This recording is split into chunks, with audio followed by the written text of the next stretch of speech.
আল কোরআন শাফিউন মুশাফফাউন, কোরআন এমন সুপারিশকারী, এমন সুপারিশকারী যার সুপারিশ আল্লাহ পাক রব্বুল আলামিন কিয়ামতের দিন গ্রহণ করবেন। সুবহানাল্লাহ। ওয়াহিদুল মুসাদ্দাকুন, এমন বিতর্ককারী কোরআনুল কারীম হবে, কোরআনুল কারীম এমন বিতর্ককারী যার বিতর্ক আল্লাহ তাআলা গ্রহণ করবেন, যার বিতর্ক আল্লাহ তাআলা কোরআন এর বিতর্ককে আল্লাহ তাআলা গ্রহণ করবেন। আর এক হাদিসের মধ্যে আল্লাহর হাবিব সাল্লাল্লাহু আলাইহি ওয়াসাল্লাম বলেন, আল কোরআন হুজ্জাতুন লাকা আলাইহি, কোরআন তোমার পক্ষে দলিল হবে অথবা তোমার বিপক্ষে দলিল হবে। আমি আপনি যদি কোরআনের পক্ষে থাকি তাহলে বলুন তো দেখি কোরআন পক্ষে দলিল হবে নাকি বিপক্ষে দলিল হবে? আর কোরআনের বিপক্ষে যদি থাকি তাহলে কোরআনুল কারীম বিপক্ষে দলিল হবে, ঠিক কি না ভাইরা আমার?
আল্লাহর হাবিব সাল্লাল্লাহু আলাইহি ওয়াসাল্লাম এই হাদিস শরীফের প্রতি ইরশাদ করে বলে কোরআন এমন বিতর্ককারী যার বিতর্ক আল্লাহ পাক রব্বুল আলামিন গ্রহণ করে নেবেন। এরপর আল্লাহ রাসূল বলেন মান জাআলাহু আমামাহু কাদাহু ইলাল জান্নাহ, যে ব্যক্তি নিজের জীবনের প্রত্যেকটা ধাপে ধাপে প্রত্যেকটা কদমে কদমে এই কোরআনুল কারীমকে রাখবে, কোরআন কারীমকে ফলো করবে, কোরআন মোতাবেক নিজের জীবনকে পরিচালনা করবে, কোরআন মোতাবেক নিজের ব্যক্তিগত জীবন, পারিবারিক জীবন, সামাজিক জীবন, রাষ্ট্রীয় জীবন, যে ব্যক্তি কোরআনুল কারীমের মোতাবেক চলবে, আল্লাহ পাক রব্বুল আলামিন এই কোরআন কারীমকে কিয়ামতের মাঠে এমন পাওয়ার দিবেন, এমন ক্ষমতা দিবেন। আল্লাহ রাসূল হাদিস শরীফের মধ্যে বলেন এই কোরআন কারীম কাল কিয়ামতের মাঠে তাকে টেনে টেনে জান্নাত পৌঁছে যাবে।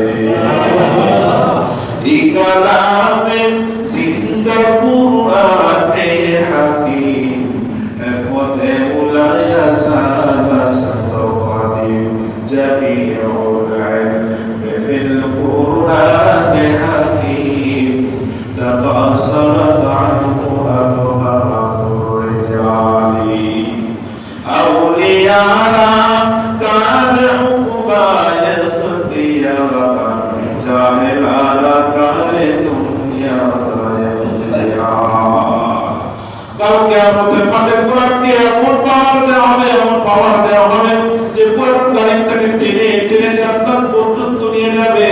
পদ্মার তলে কোন ব্যক্তি যদি কোরআন কারীমের তাওয়াক্কুল না করে, কোরআন মোতাবেক নিজের ব্যক্তিগত জীবন, নিজের পারিবারিক জীবন, নিজের সামাজিক জীবন, নিজের রাষ্ট্রীয় জীবন, যে ব্যক্তি কোরআন কারীমের মোতাবেক চলবে না, কাল কিয়ামতের মাঠে এই কোরআন কারীম তাকে ধাক্কা দিয়ে জাহান্নামের মধ্যে নিক্ষেপ করবে। নাউযুবিল্লাহ। আর হাদিসের মধ্যে আল্লাহর হাবিব সাল্লাল্লাহু আলাইহি ওয়াসাল্লাম বলেন ইন্নাল্লাহা ইয়ারফাউ বিহাদাল কিতাবি আকওয়ামান ওয়া ইয়াদউ বিহি আখারিন। আল্লাহ পাক রব্বুল আলামিন এই কোরআন কারীমের দ্বারা কতকের মান মর্যাদা আল্লাহ তাআলা করবে, আবার এই কোরআন কারীমের মাধ্যমে কতকের মানকে আল্লাহ তাআলা খারাপ করে দিবেন, ধ্বংস করে দিবেন। নাউযুবিল্লাহ। এই জন্য কোরআন কারীমকে আঁকড়ে ধরার দরকার আছে না নাই? আছে। কোরআন কারীমের কারণে, কোরআন কারীমের নাসিলের কারণে এই মাসের এত দাম, কোরআন কারীমের কারণে এই রমজানের এত দাম, কোরআন কারীমের কারণে যেই উম্মতের এত দাম, সব কিছুর দামের পিছনে কোরআন কারীম। আমরা সবে কদর নামে একটি রাত জানি, এই সবে কদরের রাতটাও এত দাম, এত দাম এই কোরআন কারীমের নাযিল হওয়ার কারণে। সুবহানাল্লাহ। সব কিছুর পিছনে কোরআন কারীম। সুতরাং কোরআনকে যে ব্যক্তি ধারণ করবে, কোরআন কারীমের তিলাওয়াত যে ব্যক্তি করবে, কোরআন কারীমের মোতাবেক নিজের জীবনকে যে ব্যক্তি পরিচালনা করবে, আল্লাহ পাক রব্বুল আলামিন তাকে দুনিয়া এবং আখিরাতে কামিয়াবি বানায় দেবে। সুবহানাল্লাহ। ইতিহাস সাক্ষী কোরআন কারীমকে যারা ছেড়ে দিয়েছে, কোরআন কারীমের পথে চলা, কোরআন কারীমকে ভালোবাসা যারা ছেড়ে দিয়েছে, কোরআনের পথ মোতাবেক যারা চলা ছেড়ে দিয়েছিল, আল্লাহ পাক রব্বুল আলামিন তাদেরকে অপমান লাঞ্ছিত করেছেন। নাউযুবিল্লাহ। খলিফা ওয়ালিদ ইবনে আব্দুল মালিকের জামানার ঘটনা বলতেছি। তারেক বিন জিয়াদ, এই নামটা মনে রাখবেন। তারেক বিন জিয়াদ মুসলমানদের সেনাপ্রধান ছিল। একদা স্পেনের ঘটনা আমাদেরকে শোনাইছে। স্পেন বিজয়, এই স্পেনটা এক সময় ছিল মুসলমানদের সৌন্দর্যের প্রতীক। স্পেন সম্পর্কে আপনারা হয়তো এর আগেও জেনে থাকবেন। স্পেন দেশটা এক সময় ছিল মুসলমানদের সৌন্দর্যের প্রতীক ছিল স্পেন। এই স্পেন বিজয়ের ঘটনা শুনলে গাও শিউরে ওঠে। হযরত তারেক বিন জিয়াদ রাহমাতুল্লাহি আলাইহি যুবক একজন সেনাপ্রধান বাদশার নির্দেশে মুসলমান মুসলমান আমিরুল মুমিনের নির্দেশে রওনা হয়ে গেল স্পেন বিজয় করার জন্য। সাথে সৈন্য মাত্র 12,000 সৈন্য। কয় হাজার বলে? সৈন্য সংখ্যা, মুসলমানদের সৈন্য সংখ্যা কত? মাত্র 12,000 সংখ্যা। জাহাজ নিয়ে, জাহাজে করে রওনা হয়ে গেছে, ভূমধ্য সাগর অতিক্রম করছে। ভূমধ্য সাগর অতিক্রম করে স্পেনের পাড়ে সীমা পাড়ি জমিয়ে সমস্ত সেনাবাহিনীদেরকে নির্দেশ দিয়ে দিল, যারা যারা আমিরুল মুমিনের কথা শোনো, যারা জিহাদের সেনা প্রধানের যারা কথা শুনবে, তোমাদের সকলের জন্য ঘোষণা হলো যে জাহাজে করে আমরা এসেছি, সেই জাহাজগুলো আগুন দিয়ে পুড়িয়ে দাও। জাহাজগুলো আগুন দিয়ে পুড়িয়ে দাও। কারণ জাহাজ থাকলে রণক্ষেত্র থেকে আবার ব্যাক করার বা পালানোর একটা মন মানসিকতা তৈরি হতে পারে। হতে পারে কি পারে না? এই ইচ্ছাটা না আসে, এই জন্য তারেক বিন জিয়াদ রাহমাতুল্লাহি আলাইহি ঘোষণা দিয়ে দিলেন সমস্ত জাহাজকে পুড়িয়ে দেওয়া। সমস্ত জাহাজ পুড়িয়ে দিল। আর এদিকে মুসলমানের সংখ্যা যেহেতু 12,000, কাফেরদের সংখ্যা ছিল 1 লক্ষ। কাফেরদের সংখ্যা ছিল কত? মুসলমানরা যেন এই 1 লক্ষ সৈন্যের মোকাবেলা করতে গিয়ে ভীত হয়ে যেন পালিয়ে না যায়, সমস্ত জাহাজগুলো পুড়িয়ে দেওয়ার নির্দেশ। সমস্ত যারা সাথীবর্গ ছিল সবাই জাহাজকে পুড়িয়ে দিল। মুসলমানরা সব জাহাজগুলো পুড়িয়ে ছাই করে দিল। এবার তারেক বিন জিয়াদ এবার একটা ঘোষণা দিল, আইয়ুহাল ইখওয়ান, ও আমার ভাইরা শোনো, আমাকুম ইন্না ওয়ারাকুম বাহরুন, তোমাদের পিছনে হলো সমুদ্র, ওয়া আমাকুম কাফিরুন, আর তোমাদের সামনে হলো কাফের। আইনাল মাফার, পালায় কোথায়? পালানোর জায়গা নাই। কাফেরদের বিরুদ্ধে আল্লাহর জমিনে আল্লাহর দিনকে টিকানোর জন্য জিহাদ করে হয়তো শহীদ হতে হবে অথবা গাজী হইতে হবে। ঘোষণা দিয়ে দিল। তারেক বিন জিয়াদ চলে গেল রাজা রডারিক তদানীন্তনকালের যে স্পেনের বাদশা ছিল, তার নাম ছিল রাজা রডারিক। তার নাম কি ছিল ভাই? রাজা রডারিক। সে 1 লক্ষ সৈন্য নিয়ে মুসলমানদের বিরুদ্ধে যুদ্ধে লেগে গেল। লম্বা ঘটনা খুবই সংক্ষেপে বলছি। 1 লক্ষ বাহিনী নিয়ে রাজা রডারিক মুসলমানদের মাত্র 12,000 সৈন্যের মোকাবেলা করতে সক্ষম হয় নাই। পরাজয়ের গ্লানি সহ্য করতে না পেরে সমুদ্রের মধ্যে ঝাঁপ দিয়ে আত্মহত্যা করল রাজা রডারিক। আল্লাহ তাআলা মুসলমানদের বিজয় দান করে দিয়েছেন। সুবহানাল্লাহ। এই রক্তক্ষয়ী জিহাদের পরে সেই যে মুসলমানরা স্পেন বিজয় করলো, সেই দিন থেকে প্রায় 800 বছর পর্যন্ত মুসলমানরা স্পেন শাসন করেছিল। সুবহানাল্লাহ। 1 নয় 2 নয়, 800 বছর পর্যন্ত মুসলমানরা স্পেনকে শাসন করেছে। এত বড় একটা মসজিদ নির্মাণ করেছিল যে মসজিদে একসাথে 1 লক্ষ মুসলমান নামাজ পড়তে পারত। সুবহানাল্লাহ। এত বড় মসজিদ নির্মাণ করেছিল, 1 লক্ষ মুসল্লিরা একসাথে জামাতবদ্ধ হয়ে নামাজ পড়তে পারত। ওখানে যে মসজিদ নির্মাণ করেছিল 1417টা কোটি ছিল, শুধু খাম্বা পিলার ছিল এতগুলো। 1417টা কোটি ছিল, পিলার ছিল। ওখানে তেল জ্বালানি 350 মণ প্রতি মাসে তেল জ্বালানি দেয়। আবার যে মোমবাতি জ্বালানি হইতো, এই মোম লাগতো 3.5 মণ। মোম বানাইতে যে সুতা লাগতো, সেই সুতাগুলো লাগতো 34.5 সের। সেই জমানার হিসাব 34 কেজি, 34 সের সুতা লাগতো শুধু মোম বানাই।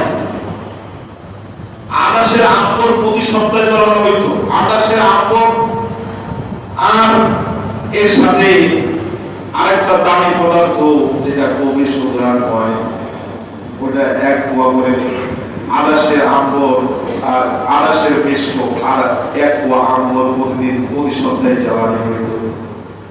এক পোয়া আম্বরের দাম আপনারা জানেন কয়েক লক্ষ টাকার উপরে। আমার ভাই দোস্ত বুজুর্গ, তো একাধারে 800 বছর মুসলমানরা সেই স্পেন শাসন করেছিল। সেই স্পেন ছিল মুসলমানদের সৌর্য বীর্যের প্রতীক। মুসলমানরা স্পেন নামটা উচ্চারণ করলেই মুসলমানরা একটা গৌরব ভিতরে কাজ করত। সেই স্পেন আস্তে আস্তে মুসলমানদের হাত ছাড়া হয়ে যায়। আস্তে আস্তে যখন ভিতরে আত্মগরিমা ঢুকে পড়ে, কোরআনুল কারীম থেকে আস্তে আস্তে যখন দূরে সরে পড়ে, কোরআনুল কারীম থেকে যখন স্পেনবাসীরা আস্তে আস্তে দূরে সরে আধুনিকতার হাওয়ায় যখন ভাসতে লাগলো, তো রানী ইসাবেলা আর হলো রাজা ফার্ডিন্যান্ড এই দুইজন আবার আক্রমণ করলো মুসলমানদের উপর।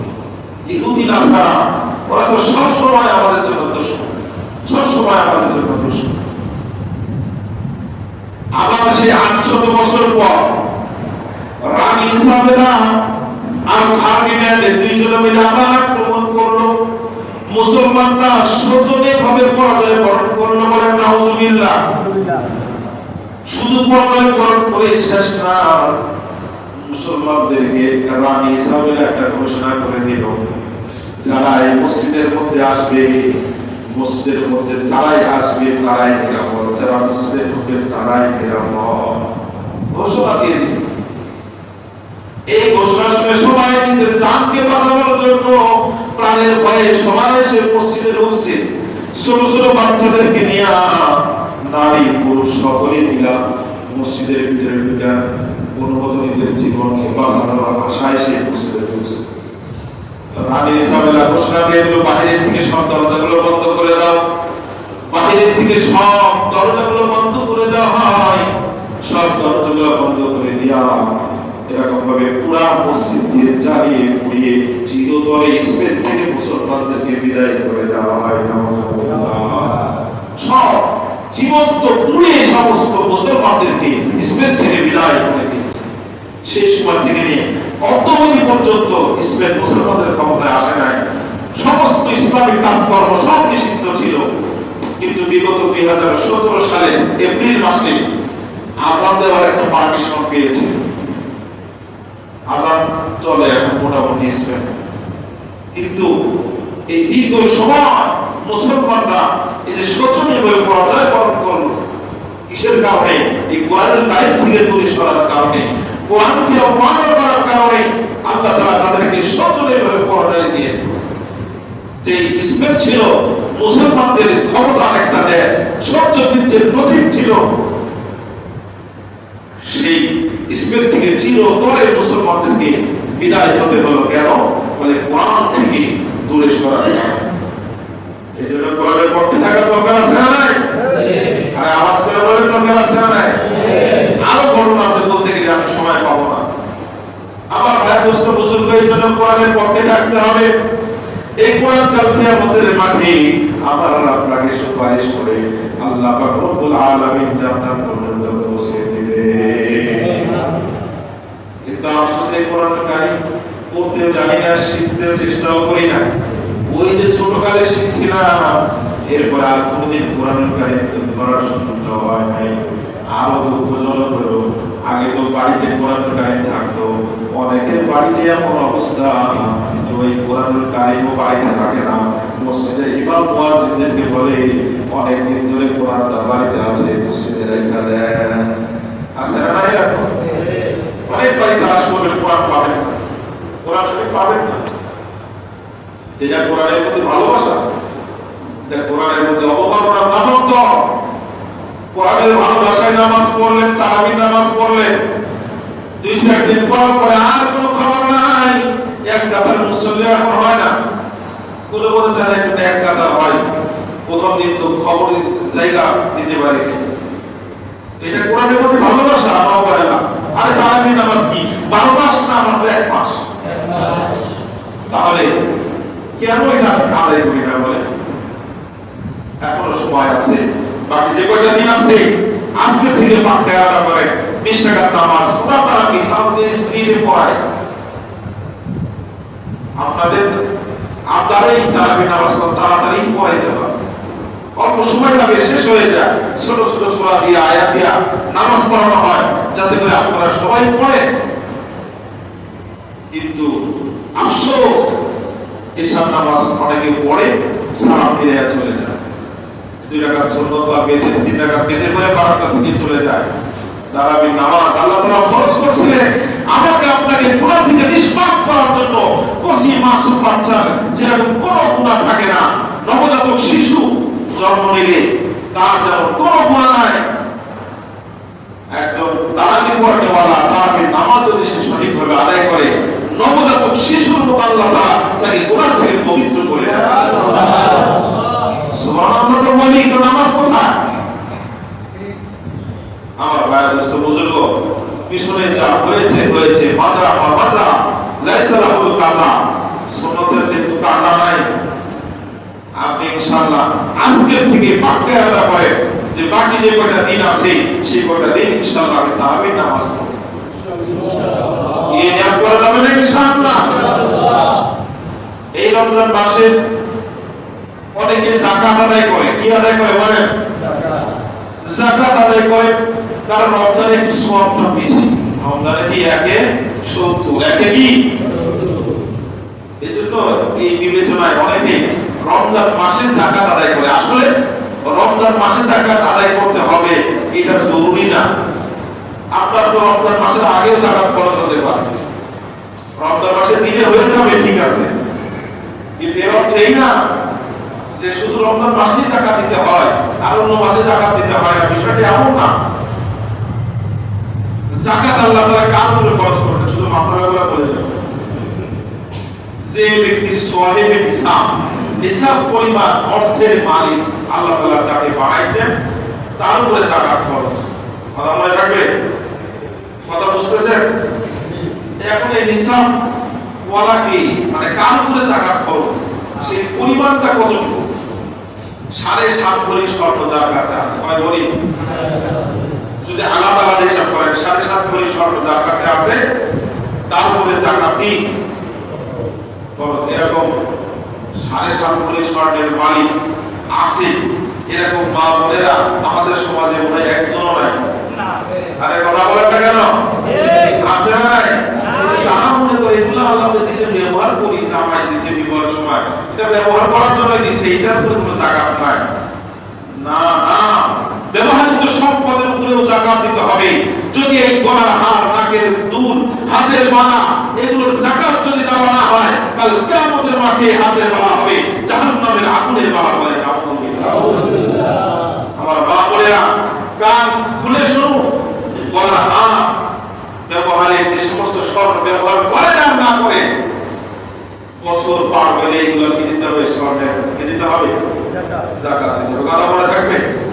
তাহলে এক নম্বর কি বললাম? স্বর্ণের উপরে যাকাত খরচ। কিসের উপরে বলেন? স্বর্ণ কতটুকু হইতে হবে? শর্ত। রূপার উপরে যাকাত খরচ। রূপা কতটুকু হইতে হবে? 12.5 ভরি। এবার টাকার উপরে যাকাত খরচ। কত টাকা হইলে যাকাত খরচ? বলে 52 ভরি রূপার দাম যতটুকু সেই পরিমাণ সম্পদ যদি কার কাছে থাকে তার উপরে যাকাত খরচ। কথা মনে থাকবে? এবার আসেন, আপনার কাছে 7.5 ভরি স্বর্ণ নাই, 1 ভরি স্বর্ণ আছে, আধা ভরি আছে, একটু আছে, নাকফুল আছে স্বর্ণের, আছে না নাই? আরে মা বলতে নাকে নাকফুল স্বর্ণের সবাই আছে না নাই? একটু যদি স্বর্ণ আছে মনে করেন, কিন্তু আবার রূপা আছে, একটুখানি রূপা আছে, একটুখানি টাকাও আছে, তখন যোগ করতে হবে। কথার কথা আধা ভরি স্বর্ণের দাম ধরলাম কত? কথা 50,000। আপনার কাছে রূপা আছে ধরলাম 10 ভরি রূপা আছে, 10 ভরির দাম ধরলাম 10,000, তাহলে হইল কয় হাজার? আরে মাসালা বুঝে তিনি খেয়াল করেন, তাহলে হইল কয় হাজার? 60,000। এই 60,000 আর আপনার কাছে টাকা ওই ব্যাংকে আছিল অথবা যে কোনো জায়গায় কার কাছে পান বা বাসায় ছিল, এরকম টাকা আছে আরো 10,000। সারা বছর পৌঁছে পাচ্ছেন, যাকাত হিসাব করার সময় আপনার টাকা ছিল আরো 10,000 মনে করেন, তাহলে কত হইল? আরে কথা বলে না, কত হইল? 70,000। এখন এই 70,000 এই টাকাটা আপনাকে দেখতে হবে 92 রূপার দামের সমান হয়েছে কিনা। স্বর্ণের দাম একটা বললেন, তখন দেখতে হবে যোগ করার সময় কার দাম দেখতে হবে? রূপার দাম। যোগ করার সময় কার দাম দেখতে হবে? রূপার। 92 রূপার দাম ধরলাম 52,000 টাকা। কথার কথা। তাহলে আমার কাছে টাকা আছে কত? যাকাত খরচ হয়েছে কি হয়নি? মাসালা ক্লিয়ার? এবার আসেন, আপনি কিছু ঋণ আছে, 70,000 টাকা আছে, আপনি 50,000 টাকা ঋণ, বাকি 20,000 টাকা টাকা দিয়ে দেন। ঋণ পরিমাণ টাকা আপনি মাইনাস করেন। ঋণ পরিমাণ টাকা মাইনাস করার পরে যদি আপনার উপরে যাকাত খরচ হয় তাহলে দিবেন, যাকাত খরচ না হলে যাকাত দিয়ে দেওয়া লাগবে। বলেন তো যাকাতের মাসালা এটা আল্লাহ তাআলা সহজ করলেন না কঠিন করলেন? কেমন সহজ? 40 ভাগের 1 ভাগ। কয় ভাগের 1 ভাগ? 40 ভাগের 1 ভাগ আল্লাহ তাআলা যাকাত আমাদের উপর খরচ করেছেন। অন্যদের উপর আরো বেশি ছিল। কোন কোন কমের উপরে 4 ভাগের 1 ভাগ ছিল। 4 ভাগের 1 ভাগ ছিল যাকাত। মানে 40 টাকা থাকলে আপনাকে 10 টাকা দিতে হবে। আমাদের 40 টাকা থাকলে কয় টাকা? তাহলে সহজ না কঠিন? তাহলে যাকাতের মাসলা আমরা বুঝলাম নাকি? এই যাকাত কোন ধরনের মালের উপরে আসে? যাকাত আসে 3 ধরনের মালের উপরে। কয় ধরনের মালের উপরে? আর কথা বলতে বলে তাড়াতাড়ি কথা আগাবে। কয় ধরনের মালের উপরে যাকাত আসে? 1 নম্বর স্বর্ণরূপা। 1 নম্বর কি বলে? 1 নম্বর স্বর্ণরূপা। 2 নম্বর বিজনেস প্রোডাক্ট, ব্যবসার মাল। 2 নম্বর কি বলে? ব্যবসার মাল। 3 নম্বর ক্যাশ টাকা। 3 নম্বর কি? ক্যাশ টাকা অন্তর্ভুক্ত হবে আপনার বাড়িতে যে টাকা আছে, আপনার মানুষের কাছে যে টাকা পান, আপনার ব্যাংকে যে টাকা আছে, সবগুলো ক্যাশ টাকা অন্তর্ভুক্ত। কথা ক্লিয়ার? আপনি মানুষের কাছে যে টাকা পান সেই টাকা কিন্তু এতটুকু সহলত আছে, আপনি 5 বছর পরে পাবেন। 5 বছর পরে একসাথে পিছনে 5 বছরের টাকা পাওয়ার পরে দিবেন, না পারে দিবেন না। কথা ক্লিয়ার? বুঝতেছেন নাকি ভাই? আর এতটুকু আছে 5 বছরে যাকাত একসাথে আপনি দিতে গেলে আপনার কষ্ট হবে। আপনি প্রতি বছরে দিতে থাকে না, পাবেন আশা আছে, পাওয়ার কি আছে? আশা আছে। তো আপনি কি করতে থাকেন?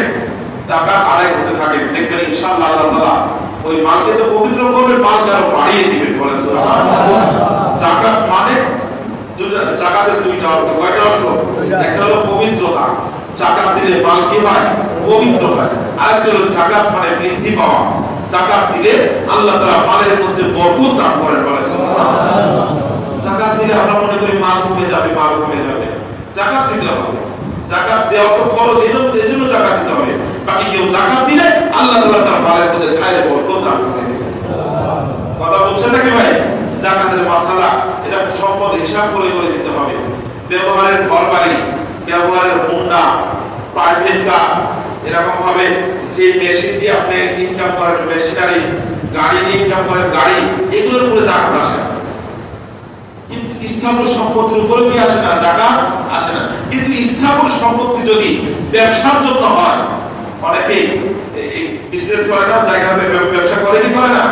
যদি জায়গার ব্যবসা করে তখন আর এটা স্থাবর সম্পত্তির অন্তর্ভুক্ত হবে না। ওই স্থাবর সম্পত্তিটা তখন বিজনেস প্রোডাক্টের অন্তর্ভুক্ত হয়ে সেটার উপরে যাকাত আসে। কথা বুঝতে পারছেন কি? দোকানের কতগুলো প্রোডাক্ট আছে সবগুলো হিসাব করেন। মুদিখানার দোকান যাদের আছে, বিভিন্ন সরঞ্জামের দোকান যাদের আছে, হ্যাঁ, প্রোডাক্টের হিসাব করেন যে কত লক্ষ টাকার প্রোডাক্ট আমার দোকানে আছে, আমি মাসে কত টাকা পাই, সব কিছু যোগ করে কত টাকা হয়েছে, এরপরে আপনার ঋণ কত আছে সেটা মাইনাস করেন। ঋণ মাইনাস করার পরে গুণে গুণে যাকাত আদায় করতে হবে। তা না হলে কাল কিয়ামতের মাঠে এই মালকে, এই স্বর্ণকে, এই রূপাকে, হ্যাঁ, এরকম বিষধর সাপ বানায়া গলার মধ্যে পেঁচে দেওয়া হবে। এমন ভয়ঙ্কর বিষধর সাপ হবে যে সাপের কপালে 2টা ফোঁটা থাকবে, যেটার ভয় দেখলে যেন আরো ভয় বেড়ে যায়। এই জন্য এই আকৃতি ভয়ঙ্কর করার জন্য কপালের মধ্যে 2টা বিন্দু থাকবে। ওই সাপ কিয়ামতের মাঠে গলায় পেঁচে দেওয়া হবে। দংশনকার বলবে, আনা মানু আনা কাঞ্জু, আমি তোর গচ্ছিত সম্পদ, আমি তোর গচ্ছিত সোনা, আমি তোর গচ্ছিত রূপা, আমাকে জমা করে রেখেছিলি, কার জন্য রেখে এসেছিস, এই বলবে আর দংশন করতে থাকবে। আর যাকাত আদায় করলে মাল পবিত্র হয়ে গেল। আপনি বলেন আরেকজন অন্য কিছু খায়, অনেকে আমাদের হারাম খায়, আরে হারাম তো হালালের ভিতরে অনেক সময় হারাম কিনা পড়ে। যদি আমি এই হালাল সম্পত্তি যদি যাকাত আদায় না করি, এই মাল কি হালাল থাকবে? আরে কথা বলেন না কেন? এই মাল তখন কি হয়ে যাবে? হারাম হয়ে যাবে।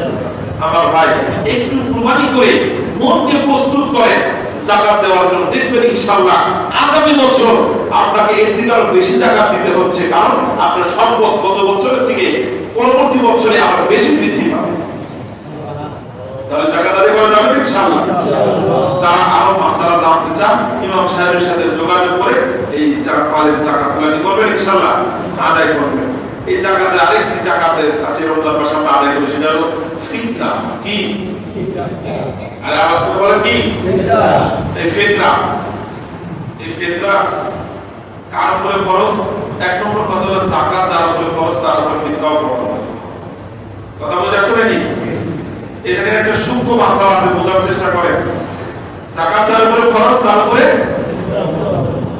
এবং ফিতরার পরিধিটা আরো বেশি। একটু আগে যাকাতের শর্তের মধ্যে বললাম যে আপনার বাড়ি আছে, দুই তিনটা বাড়ি আছে, এই বাড়ির কি যাকাত দিতে হবে নাকি? বাড়ির যাকাত নাই। কিন্তু ফিতরার ব্যাপারে একটু হিসাব ভিন্ন। আপনার প্রয়োজনের অতিরিক্ত যেটা আছে, আপনার কথা আমাকে দিয়ে আমি বোঝাই। যদি আমার মোটরসাইকেল একটা আছে, যদি আমার মোটরসাইকেল দুই তিনটা থাকতো, আমার একটা কাজে লাগে আর দুইটা কি করে না? কাজে লাগে না। আছে না এরকম অনেকে? গাড়ি আছে, দুই তিনটা গাড়ি আছে, একটা লাগে আর দুই তিনটা কি করে না? লাগে না। আমার বাড়ি আছে, একটা বাড়িতে আমার বসবাস করতে একটা ফ্ল্যাট হলে যথেষ্ট। আমার দেখা যাচ্ছে প্রয়োজনের ব্যবহারের প্রয়োজনের থেকেও অতিরিক্ত ঘর বাড়ি আছে। সুকেসের ভিতরে আপনার প্রতিদিন ব্যবহারের জন্য, খাওয়া দাওয়ার জন্য যে কটা থালা বাসন প্লেট চলে, সুকেসের মধ্যে দামি দামি ডিনার সেট আছে, 20,000 30,000 টাকা দামের ডিনার সেট আছে। এর থেকে আরো বেশি আছে, আমার আইডিয়া নেই। এর থেকেও বেশি দামের ডিনার সেট শুধু সাদা পিঠের জন্য, চোখের সৌন্দর্যের জন্য। এগুলোর ভিতরে যাকাত খরচ নাই, কিন্তু এইগুলোর কারণে ওই ব্যক্তির উপরে ফিতরা ওয়াজিব হয়ে যায়। কথা বুঝে আসছে নাকি ভাই? একটা মহিলা থ্রি পিস, কত দামি দামি থ্রি পিস আছে, এক একজনের লেহেঙ্গা পরে 30,000 40,000 50,000 1 থেকে 1.5 লক্ষ টাকা লেহেঙ্গা আছে না নাই? এক সময় একদিন পরে দ্বিতীয় দিন পরে না, এরকমও আছে। তো স্বাভাবিক মানুষ যারা আছে তাদের সারা বছরের ড্রেস লাগে কথা 12 মাসে 12টাই করলাম, মাসে একটা করে তো পরে না, একটা ড্রেস 2-3 মাসে তো পরে। তো ব্যবহারের ড্রেস যেগুলো আছে, অতিরিক্ত ব্যবহারের থেকে অতিরিক্ত যেগুলোর মূল্য হিসাব করলে ওই যে হিসাব অতিক্রম করে, 52 রুপির দামের হিসাব কি করে? অতিক্রম করে। 52,000 টাকা থেকে কি হয়ে যায়? বেশি হয়ে যায়। এক কথায় বলতে গেলে নিজের ব্যবহারের থেকে অতিরিক্ত যত সামগ্রী আছে, চাই সেগুলোর মধ্যে যাকাত খরচ হোক চাই না খরচ হোক, এই ব্যবহারের অতিরিক্ত সম্পদের যদি হিসাব করা হয় টাকার অঙ্ক 52 রুপির দামের সমান যদি হয়ে যায়, তাহলে তার উপরে সদকা খেতে ওয়াজিব। কথা বোঝা যাচ্ছে নাকি? আরেকটা শর্ত হলো, যাকাতের মধ্যে শর্ত ছিল যাকাত তার উপরে ফরজ, ওই মালটা 52 রুপির যে হিসাবটা বললাম, অথবা 7.5 ভরি স্বর্ণের যে হিসাবটা বললাম, সেই হিসাবটা যদি 1 বছর অতিক্রম করে, তাহলে তার উপরে যাকাত খরচ হয়। 1 বছর আগে যাকাত কি হয় না? যাকাত বছরে কয়বার খরচ হয়? কথা মনে রাখবো। হজ জীবনে কয়বার খরচ হয়? সারা জীবনে একবার। মনে রাখবো, হজ সারা জীবনে একবার, আর যাকাত বছরে একবার, রোজা বছরে, নামাজ বছরে 2 বার। নামাজ বছরে কয়বার? দিনে কয়বার নামাজ? এই নামাজটাই শুধু বছরে প্রতিদিন কয়বার করে? 5 বার করে। বুঝা যাচ্ছে নাকি ভাই? আচ্ছা, যাই হোক, তাহলে এই যাকাতের হাওলানে হাউল যেটাকে বলা হয়, বছর অতিক্রম করা, যাকাতের মধ্যে বছর অতিক্রম করার শর্ত আছে, কিন্তু ফিতরার মালের মধ্যে বছর অতিক্রম করার শর্ত নেই। ঈদুল আযহা, ঈদুল ফিতরের দিন, ঈদুল ফিতরের ঈদের দিনও যদি কারোর কাছে এই পরিমাণ অর্থ থাকে, তার উপরে ওয়াজিব সদকা খেতে দেওয়া। এই সদকা খেতে নাবালেগ বাচ্চা থেকে শুরু করে আপনার যতজনের উপরে যে পাতা রয়েছে সবারটা সমান দিয়ে দিবে। কিন্তু যাকাতের ক্ষেত্রে নাবালেগ সম্পদ, নাবালেগ ব্যক্তি যদি নাবালেক বাচ্চা কোটি টাকার মালিক, তারপরে কি নাই টাকা খরচ নাই। তো বলে এগুলো আল্লাহর পক্ষ থেকে সহজ না কঠিন? সহজ। আল্লাহ তাআলা সহজ করে দিয়েছে, কিন্তু ওই ছোট বাচ্চার পক্ষ থেকে ফিতরা আদায় করতে হবে। কথা বোঝা যাচ্ছে নাকি ভাই? এখন ফিতরা কতটুকু দিবেন? ফিতরা সরকার প্রতি বছর আমাদেরকে নির্ধারণ করে দেয়, কিন্তু মৌলিক হিসাবটা আমরা জানি না। অনেকে মৌলিক একটা হিসাব আছে। ফিতরা দেওয়া যায় খেজুর দিয়ে, জব দিয়ে, গম দিয়ে, এরকম ভাবে কিশমিশ দিয়ে, পনির দিয়ে, এই ধরনের ৫-৬টা জিনিস দিয়ে কি দেওয়া যায়? ফিতরা দেওয়া যায়। রাসূলের জামানার কথা আগে বুঝেন, মাসলা বুঝতে সহজ হবে। রাসূলের জামানায় গমের আমদানি কম ছিল, মক্কা মদিনাতে গম আবাদ হতো না বললেই চলে। কথা বুঝে আসছে নাকি ভাই? খেজুরের ব্যাপারে আল্লাহ রাসূল সাল্লাল্লাহু আলাইহি ওয়াসাল্লাম বলেছেন, খেজুর দিলে এক সা দিয়ে খেজুর দিতে হবে। কয় সা? আর ইমাম আগে বুঝেন, এই সা অঙ্কটা ভেঙে দিচ্ছি একটু পরে। এক সা দিয়ে দিতে হবে খেজুর দিয়ে দিলে, পনির দিয়ে দিলে এক সা, এরপরে জব দিয়ে দিলে এক সা, এরকম ভাবে কিশমিশ দিয়ে দিলে কয় সা? এক সা। কিন্তু গম দিয়ে দিলে, পাকা দিয়ে দিলে অর্ধ সা। গম পাকা দিয়ে দিলে কতটুকু? আচ্ছা, এই গমের ব্যাপারে অর্ধেক কেন করা হলো? আমরা তো যাকাত হিসাব করে ম্যাক্সিমাম গম দিয়া, এই যাকাতের ব্যাপারে অর্ধেক, বাকি 4টার ব্যাপারে বলা হলো পূর্ণ একসা দিয়ে গম কিনতে হবে, ফিতরা দিতে হবে। কারণ কি? এর কারণ হলো রাসূলের জামানায় গমের আমদানিটা কম ছিল। খেজুর, পনির, জব, কিশমিশ এগুলো অ্যাভেলেবেল ছিল। এগুলোর একসার দাম রাসূলের জামানায় ছিল গমের অর্ধসার দাম তার সমান ছিল। মানে গমের আমদানি কম হওয়ার কারণে দাম কি ছিল? কথা বুঝে আসছে নাকি ভাই? তো এই জন্য গমের ব্যাপারে অর্ধসার হিসাব করা হয়েছে। এরপরে বিভিন্ন খলিফাদের জামানায় বিভিন্ন তাবিঈদের থেকে আসছে, যারা খাদ্যজাত জিনিস দিয়ে তারা কিনছে, এরকমভাবে ফিতরা আদায় করছে। উৎকৃষ্ট মানের খাদ্য দিয়ে তারা চেষ্টা করছে ফিতরা আদায় করার জন্য। কিন্তু বর্তমানের হিসাবটা একটু ভিন্ন। বর্তমানে খেজুরের দাম অনেক বেশি, পনিরের দাম আরো বেশি, আছে না নাই? কিশমিশের দামও বেশি, কিন্তু গমের দাম কম না বেশি? গমের দাম কম। আচ্ছা, রাসূলের জামানায় আব্দুল্লাহ ইবনে ওমরকে, মানে তিনি একজন তাবিঈ ছিলেন, তাকে বলা হলো যে আপনি খেজুর দিয়ে কেন আদায় করেন? তো উনি বলেন যে সাহাবায়ে কেরাম যেহেতু খেজুর দিয়ে আদায় করছে, এজন্য আমি খেজুর দিয়ে আদায় করি। তো এখন তো আল্লাহ তাআলা ওয়াসাব দিয়েছেন, এখন কি দিয়ে আদায় করা দরকার? গম দিয়ে কি করেন? গম দিয়ে ফিতরা আদায় করেন। তো বলে আমার ঠিকই। তো এইভাবে সাহাবায়ে কেরাম সবসময় দামি জিনিস দিয়ে আদায় করছেন। তো ব্যাপারটা এরকম ছিল, আল্লাহ তাআলা এই যে 5টা বিষয় দিয়া সদকায়ে ফিতর দেওয়ার বিধান দিয়েছেন, এমনি দেয় নাই। আজকে একটু সময় বেশি লাগলো, আমাকে একটু দ্রুত সময় দিতে হবে। এমনি দেয় নাই। কেন দিয়েছেন? বলে মানুষের মধ্যে বিভিন্ন শ্রেণী আছে, কেউ ধনী, কেউ মধ্যম, কেউ গরিব, আছে না নাই? আরে কথা বলেন, আছে না নাই? যদিও আপনি সর্বনিম্ন মানের সবথেকে কম দামেরটা দিয়ে দিলে ফিতরা আদায় হয়ে যাবে ঠিক, কিন্তু আপনার উচিত আল্লাহ তাআলা আপনাকে যেটুকু ওয়াসাত দান করেছেন, যতটুকু অর্থ সম্পদ দান করেছেন, সেই অনুযায়ী আপনার উচিত আপনাকে ওই দামি জিনিস দিয়ে ফিতরা দেওয়া। কথা বলতে আছে নাকি ভাই? আর আমরা যারা গরিব আছি, গরিব মানুষের জন্য গম দিয়ে করা, যাকাত আদায়, ফিতরা আদায় করা 110 টাকা করে হিসাব করছে সরকার। এখন এক সাল পরিমাণ হলো 3 কেজি 300 গ্রাম, 3 কেজি 300 গ্রাম। আর অর্ধ সা হলো 1 কেজি 650 গ্রাম। 1 কেজি হলো আধা কেজি, আধা সা সমান কত? 1 কেজি 650 গ্রাম। সুতরাং 1 কেজি 650 গ্রাম অথবা 2.5 যাই বলি আমরা, 1 কেজি 650 গ্রাম গমের দাম যা, তা দিয়ে কি করবেন? যাকাত আদায় করবেন, যাকাত এই ফিতরা আদায় করবেন, ফিতরা আদায় হয়ে যাবে। আপনাকে যদি আল্লাহ তাআলা একটু অ্যাবিলিটি ভালো বেশি দিয়ে থাকে, আপনি 3 কেজি 300 গ্রাম খেজুরের দাম দিয়ে দেন, 3 কেজি 300 গ্রাম পনিরের দাম দিয়ে দেন, 3 কেজি 300 গ্রাম এরকম কিশমিশের দাম দিয়ে দেন, তাহলে তো আরো ভালো হইলো। কি বলেন?